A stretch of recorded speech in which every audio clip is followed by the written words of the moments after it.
Ms. Rivers, did you know anything about Mr. Williams having money on him? No, I didn't. When I got there, I only had like maybe $250 cash on me. So I said, Rory, let me get $100 because I had spent the money on gas, buying everybody food. He told me he didn't have no money, that he had to call his dad and get $30 from him for a cash amp. So all this time, he had $4,800 in his pocket and lied to me all the time. So I'm trying to figure out where you got all this money from, because you ain't saved all that money like that. So I don't understand. Did your grandmother ask you at some point if you had some cash in Vegas? No, that is completely a lie. That they made up that story. My dad will tell you because he knows I have money. I don't know what she's talking about. You're saying that this never happened. She's just completely making this up. She's lying. And my statements show I have money, so make it make sense, you know. Your Honor, when I took the money from him, how I found it was he asked me to wash his clothes.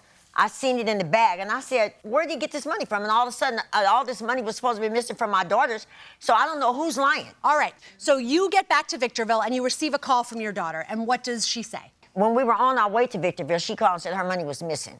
Did she say how much was missing? She said it was like $3,000 or $4,000. And your initial response was? I didn't take it, because she said me and her daughter took it. So you kind of said, buzz off, we didn't take your money. Right. You're just lying. Yeah. Okay. So you're back in Victorville now, and you see this money in his duffel bag. You think to yourself, all these hundreds. And then I asked my daughter, particularly, I told her, Nisha, send me the bank statements where Rory took this money out the bank, or even when he was working, send me the bank statements, and I'll be more than happy to give you the money. I gave you all week, and y'all didn't do it. Who appointed you, the Nobody deputy appointed here, me to solve this problem? I tried to solve it to keep confusion down. I'm the grandmother and the mother, so I felt like I should be the bigger person to try to stop the confusion.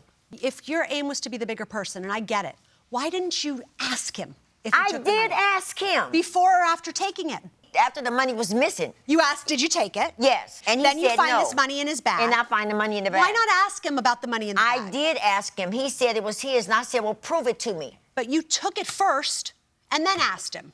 Yeah. Let's go back to you, Mr. Williams. You wake up in Victorville and you discover that this money is missing. Yeah. What happened next from your perspective? So I immediately start asking everybody in the house, have they seen my money? And she's actually laughing in my face when I'm asking her, like, oh, have you seen my money? Because she just did my laundry. And when me asking her, she's yelling at me, telling me I need to calm down. I never had that much amount of money. And she knows that I just pay for everybody's food on the trip, all that kind of stuff. Just like she said, her story doesn't even add up. She said she had money, but she had to ask somebody for $300. Ms. Rivers, did you tell him, I took the money and here's why? No, I asked him. I said, Rory, whose money did you take, mine or Jamaica's? So he said, what are you talking about? Then he got real aggressive, got up in my face like he was gonna hit me. So I said, you wanna hit me? Then I'm gonna call the police on you. So I'm just not even gonna go there. I'm not even gonna say nothing else, because it just seems like I put myself in a bunch of mess that I shouldn't even got in. But by me being a mother and a bigger person, I thought it would be better for me. But for them, all the stuff I done for them, since my son got murdered, I got all that money and I helped everybody in my family. This is one of your daughters. That's my oldest daughter, and we were like this. And this has broken up your family. I'm done. Yeah, because of something that she I don't even want did. to talk about it. All right, I'm gonna go ahead and let Judge Ferrero pick things up. This is your grandmother. Yes. The issue for me is just what role should a grandmother, in a situation where there's a dispute between her daughter and her grandson, what role should she play?